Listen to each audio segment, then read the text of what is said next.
السلام علیکم ورحمۃ اللہ وبرکاتہ۔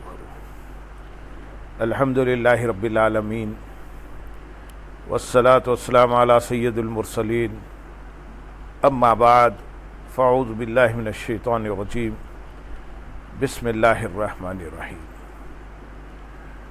برادران عزیز و معزز خواتین، آج کی اس نشست میں سورۃ التوبہ کی آیت نمبر 65 اور 66 کا ترجمہ و تفسیر پیش کرنے کی سعادت حاصل کی جائے گی۔ وَلَئِن سَأَلْتَهُمْ لَيَقُولُنَّ إِنَّمَا كُنَّا نَخُوضُ وَنَلْعَبُ قُلْ أَبِاللَّهِ وَآيَاتِهِ وَرَسُولِهِ كُنتُمْ تَسْتَهْزِئُونَ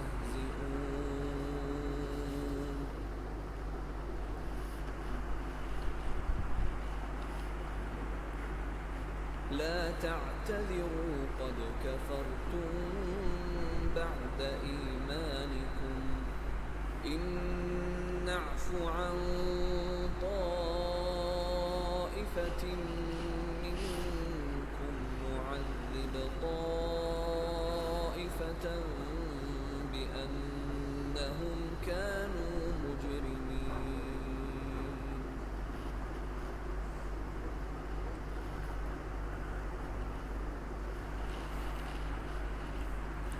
اور اے محبوب، اگر آپ ان سے پوچھیں تو کہیں گے کہ ہم تو صرف ہنسی کھیل کر رہے تھے۔ تم فرماؤ، کیا تم اللہ اور اس کی آیتوں اور اس کے رسول سے ہنسی مذاق کرتے ہو؟ اس آیت کا ایک شان نزول یہ ہے کہ غزوہ تبوک میں جاتے ہوئے منافقین کے 3 گروپوں میں سے 2 رسول کریم صلی اللہ علیہ وسلم کے بارے میں مذاق اڑاتے ہوئے کہتے تھے کہ ان کا خیال ہے کہ یہ روم پر غالب آ جائیں گے۔ کتنا بعید خیال ہے!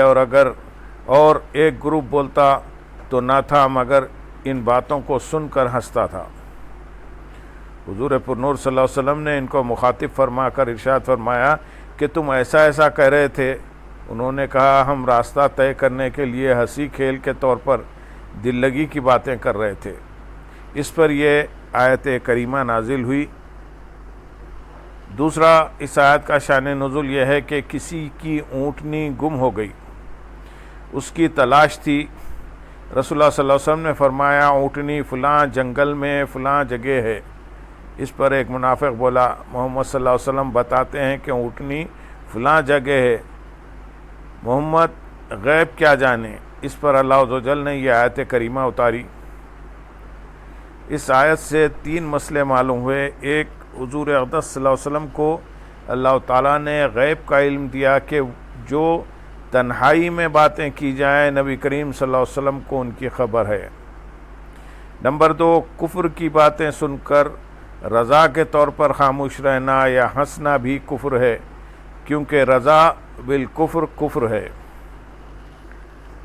نمبر 3، حضور پرنور صلی اللہ علیہ وسلم کی توہین اللہ تعالیٰ کی توہین ہے، کیونکہ ان منافقوں نے حضور اکرم صلی اللہ علیہ وسلم کی توہین کی تھی، مگر فرمایا حضور انور صلی اللہ علیہ وسلم کا مذاق اڑانا اللہ تعالیٰ اور اس کی تمام آیتوں کا مذاق اڑانا ہے، لہٰذا تاجدار رسالت صلی اللہ علیہ وسلم کی تعظیم اللہ تعالیٰ کی تعظیم ہے۔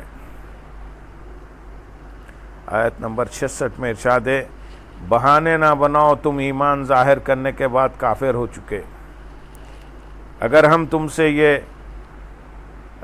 تم سے کسی کو معاف کر دیں، اگر ہم تم میں سے کسی کو معاف کر دیں تو دوسروں کو عذاب دیں گے، کیونکہ وہ مجرم ہیں۔ اللہ تعالیٰ نے منافقین کی جانب سے پیش کردہ عذر و حیلہ قبول نہ کیا اور ان کے لیے یہ فرمایا کہ بہانے نہ بناؤ، تم ایمان ظاہر کرنے کے بعد کافر ہو چکے۔ اس آیت سے معلوم ہوا کہ ایمان ایسی چیز نہیں کہ جو دنیا میں کبھی کسی سے ختم ہی نہیں ہو سکتی، کیونکہ یہاں اللہ تعالیٰ نے پہلے ان کے ایمان کا ذکر فرمایا، پھر ان کا ایمان ختم ہو جانے کا ذکر فرمایا، جس سے معلوم ہوا کہ دنیا میں مسلمان ہونے کے بعد کوئی کافر ہو سکتا ہے۔ یہ بھی معلوم ہوا کہ یہ کہنا درست نہیں ہے کہ کسی کو کافر قرار دینے کا اختیار اللہ تعالیٰ کے ساتھ خاص ہے، لہذا کوئی دوسرا کسی کو کافر نہیں کہہ سکتا۔ یہ اس لیے نہیں کہا جا سکتا کہ شرعی اصولوں کے مطابق جس کا کفر ثابت ہو جائے اسے کافر قرار دینے کا حکم خود شریعت کا حکم ہے، اور حقیقی علماء اسی حکم شریعت پر عمل کرتے ہوئے ہی کسی کو کافر کہتے ہیں۔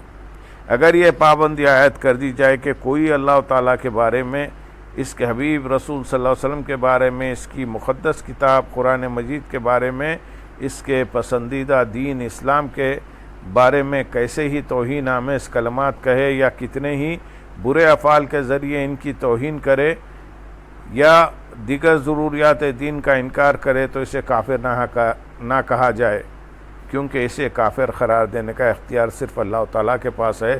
تو پھر حضرت عمر فاروق رضی اللہ تعالیٰ عنہ نے نبی کریم صلی اللہ علیہ وسلم کے فیصلے سے راضی نہ ہونے والے جس منافق کا سر کاٹ دیا تھا، اور اس کے بعد حضور اقدس صلی اللہ علیہ وسلم نے فرما دیا کہ حضرت عمر رضی اللہ تعالیٰ عنہ کسی مومن کا قتل نہیں کر سکتے، اور ان کی تائید میں اللہ تعالیٰ نے بھی قرآن کریم میں آیت نازل فرما دی، تو کیا یہاں اللہ تعالیٰ کا حق چھیننا پایا جا رہا ہے؟ اسی طرح صحابہ اکرام رضی اللہ تعالیٰ عنہ کے زمانے میں زکوٰۃ کا انکار کرنے والوں کو مرتد قرار دے کر ان کے خلاف جو جہاد ہوا، اور مسلمان ہونے کے بعد نبوت کا دعویٰ کرنے والوں کے خلاف صحابہ اکرام رضی اللہ تعالیٰ عنہ نے جو جہاد کیا وہ کیا تھا؟ کیا صحابہ اکرام رضی اللہ تعالیٰ عنہ کو معلوم نہیں تھا کہ انہیں کافر قرار دینے کا اختیار صرف اللہ تعالیٰ کے پاس ہے، اور وہ انہیں کافر قرار دے کر ان کے خلاف جہاد نہیں کر سکتے؟ افسوس، فی زمانہ مسلمان ہونے کا دعویٰ کرنے کے باوجود دین سے بیزار طبقے کی ایسی مت ماری جا چکی ہے کہ وہ ایسا نظریہ پیش کر رہے ہیں جیسے اگر درست مان لیا جائے تو پھر قرآن مجید اور احادیث مبارکہ میں مرتد ہونے والوں کے بارے میں جو احکام بیان کیے گئے اور ان کی جو تفصیلات فقہائے اکرام زمانے سے اپنی کتابوں میں لکھتے چلے آ رہے ہیں، یہ سب کالعدم ہو کر رہ جائیں گے۔ اللہ تعالیٰ انہیں عقل سلیم عطا فرمائے۔ یہاں اس بات کا خیال رکھنا بہت ضروری ہے کہ کسی فرد معین کو کافر قرار دینا بہت ہی سنگین معاملہ ہے، جب تک کسی شخص سے صادر ہونے والے قول و فعل کی بنا پر اسے کافر قرار دینے کے تمام تر تقاضے پورے نہ ہو جائیں، تب تک کافر قرار دینے کی ہرگز اجازت نہیں۔ یہاں تک کہ علماء نے فرمایا ہے کہ کسی شخص کے کلام میں 100 پہلو ہوں اور ان میں سے 99 پہلو کفر کے ہوں اور صرف ایک پہلو اسلام کا ہو، تب بھی اس ایک پہلو کی رعایت کرتے ہوئے اس شخص کو کافر قرار نہیں دیا جائے گا جب تک وہ اپنی مراد خود متعین نہ کرے۔ اس آیت سے معلوم ہوا کہ جس شخص نے حضور اقدس صلی اللہ علیہ وسلم کی شان میں اکراہ شرعی کے بغیر ایسے کلمات کہے جو عرف میں توہین اور گستاخی کے لیے متعین ہوں، تو وہ نیت اور عدم نیت کے فرق کے بغیر خزان اور دیانتاً دونوں طرح کا کافر ہے۔ حضرت احمد رضا خان رحمۃ اللہ علیہ فرماتے ہیں، آیت کے 3 فائدے حاصل ہوئے۔ اول یہ کہ جو رسول کی شان میں گستاخی کرے وہ کافر ہو جاتا ہے، اگرچہ کیسا ہی کلمہ پڑھتا اور ایمان کا دعویٰ رکھتا ہو۔ کلمہ گوئی اسے ہرگز کفر سے نہ بچائے گی۔ دوم یہ، جو بعض جاہل کہنے لگتے ہیں کہ کافر تو دل سے تعلق ہے نہ کہ زبان سے، جب وہ کلمہ پڑھتا ہے اور اس کے دل میں کفر ہونا معلوم نہیں تو ہم کسی بات کے سبب اسے کیوں کر کافر کہیں؟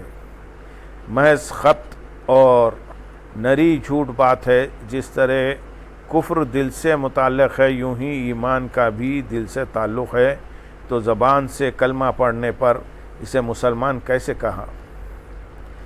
تو جس طرح زبان سے کلمہ پڑھنے پر اسے مسلمان کہا، یوں ہی زبان سے گستاخی کرنے پر کافر کہا جائے گا، اور جب اس کا گستاخی کرنا بغیر اکراہ شرعی کے ہے تو اللہ کے نزدیک بھی کافر ہو جائے گا، اگرچہ دل میں اس گستاخی کا معتقد نہ ہو کہ بے اعتقاد گستاخانہ کلمہ کہنا، اور اسی پر رب العزت فرما چکے ہیں کہ ہم کافر اپنے ایمان کے بعد، اور اسی پر رب العزت فرما چکے ہیں کہ تم کافر ہو گئے اپنے ایمان کے بعد۔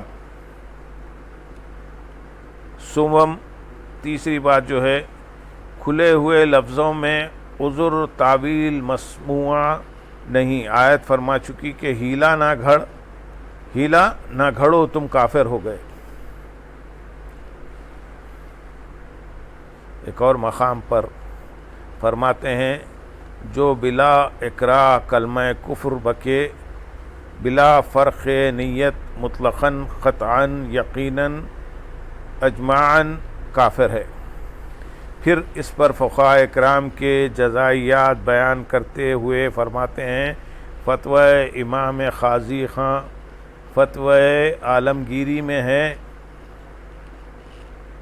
ایک شخص نے زبان سے حالت خوشی میں کفر کا اظہار کیا حالانکہ اس کا دل ایمان پر مطمئن تھا تو وہ کافر ہے، اور وہ اللہ تعالیٰ کے ہاں مومن نہیں ہے۔ حاوی میں ہے، اللہ تعالیٰ فرماتے ہیں جس نے زبان سے کفر کیا حالانکہ اس کا دل ایمان پر مطمئن تھا تو وہ کافر ہے، اور وہ اللہ تعالیٰ کے ہاں بھی مومن نہیں۔ جواہر الخلاتی اور مجموعہ النحر میں ہے، جس نے زبان سے حالت خوشی میں کفر کا اظہار کیا حالانکہ اس کا دل ایمان پر مطمئن تھا تو وہ ہمارے نزدیک کافر ہے، اور وہ اللہ تعالیٰ کے ہاں بھی مومن نہیں۔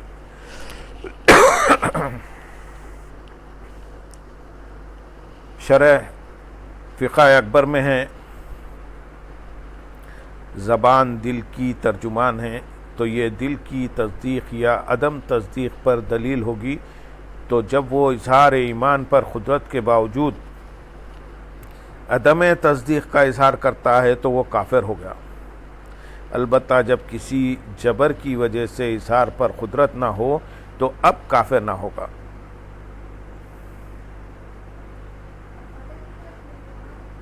طریق محمدیہ و حدیقہ ندیہ میں ہے کہ اگر کلمہ کفر کا تکلم خوشی سے ہے، یعنی کسی چیز کا اکراہ و جبر نہیں، جبکہ سبقت لسانی نہ ہو، تو اس کا حکم یہ ہے کہ عمل ضائع اور نکاح ختم ہو جائے گا۔ مفتی نعیم الدین مراد آبادی رحمۃ اللہ علیہ فرماتے ہیں، اس آیت سے ثابت ہوا کہ رسول کریم صلی اللہ علیہ وسلم کی شان میں گستاخی کفر ہے، جس طرح بھی ہو اس میں عذر قبول نہیں۔ یاد رہے کہ اس آیت میں واضح طور پر یہ بتا دیا گیا ہے کہ نبی کریم صلی اللہ علیہ وسلم کی گستاخی اگرچہ مذاق میں ہو اور گستاخی کی نیت نہ ہو تب بھی کفر ہے، اور یہی حکم دوسرے تمام کفریات کا ہے کہ ہنسی مذاق میں کفر کرنے سے بھی آدمی کافر ہو جاتا ہے۔ مذاق کا عذر مردود ہے، اس سے فلموں ڈراموں خصوصاً کامیڈی ڈراموں میں بولے جانے والے کفریات کا حکم سمجھا جا سکتا ہے۔ آیت کے اگلے حصے میں ارشاد ہے، اگر ہم تم میں سے کسی کو معاف کر بھی دیں، یعنی اگر ہم تم میں سے کسی کو اس کے توبہ کرنے اور اخلاص کے ساتھ ایمان لانے کی وجہ سے معاف کر بھی دیں تو توبہ نہ کرنے والے گروہ کو ضرور عذاب دیں گے۔ حضرت محمد بن اسحاق رحمۃ اللہ علیہ کا قول ہے کہ یہاں جس شخص کی معافی کی بات ہو رہی ہے اس سے وہی شخص مراد ہے جو ہنستا تھا مگر اس نے اپنی زبان سے کوئی گستاخی کا کلمہ نہ کہا تھا۔ جب یہ آیت نازل ہوئی تو اس نے توبہ کی اور اخلاص کے ساتھ ایمان لایا۔ اس نے دعا کی کہ یا رب عز و جل مجھے اپنی راہ میں مقتول کر کے ایسی موت دے کہ کوئی یہ کہنے والا نہ ہو کہ میں نے غسل دیا، میں نے کفن دیا، میں نے دفن کیا۔ چنانچہ ایسا ہی ہوا کہ وہ جنگ یمامہ میں شہید ہوئے اور ان کا پتہ ہی نہ چلا۔ ان کا نام حضرت یحییٰ بن حمیر اشجعی رضی اللہ تعالیٰ عنہ تھا، اور چونکہ انہوں نے حضور پرنور صلی اللہ علیہ وسلم کی بدگوئی سے زبان روکی تھی، اس لیے انہیں توبہ و ایمان کی توفیق ملی۔ اللہم صلی علی سیدنا محمد وعلی آل سیدنا محمد وبارک وسلم، وآخر دعوانا ان الحمد للہ رب العالمین۔